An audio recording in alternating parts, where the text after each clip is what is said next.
I respected to all the students and viewers of my channel Smart Math Solution. আজকের আমি তোমাদের সঙ্গে PN Kumar আছি। নবম শ্রেণীর গণিত লেখচিত্রর অঙ্ক কিভাবে আমরা করি সেই অঙ্ক নিয়ে আজকের আলোচনা করব। অন্য এক ভিডিওতে আমরা গ্রাফ কিভাবে অঙ্কন করব সেটা নিয়ে আলোচনা করব। আজকের আমাদের আলোচনা বিষয় লেখচিত্রের অঙ্ক। দেখো এক্স ইজিক্যাল টু 0, এখানে একটা অঙ্ক দেয়া আছে এক্স ইজিক্যাল টু 0। এক্সের ঘরগুলোতে 0 বসিয়ে দাও। সবচেয়ে কম আমাদের 3টে ঘর করতে হবে। এক্সের ঘরগুলোতে সব শূন্য দিয়ে দাও। ওয়াইয়ের ঘরগুলোতে যা খুশি বসিয়ে দাও। আমি বসিয়েছি 3, 6, -9।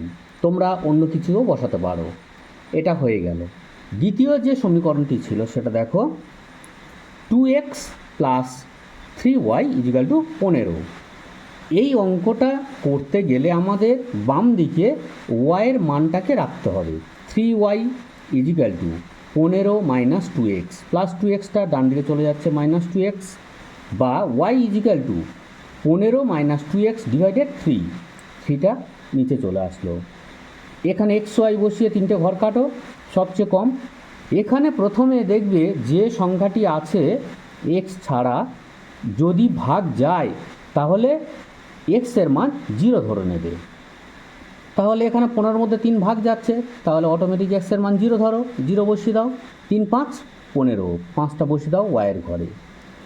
আবার দেখো এখানে এক্সের মান এমন একটা ধরতে হবে এখানে যোগ বিয়োগ করে এই সংখ্যার সাথে যোগ বিয়োগ করে যেন নিচেরটা দিয়ে ভাগ যায়।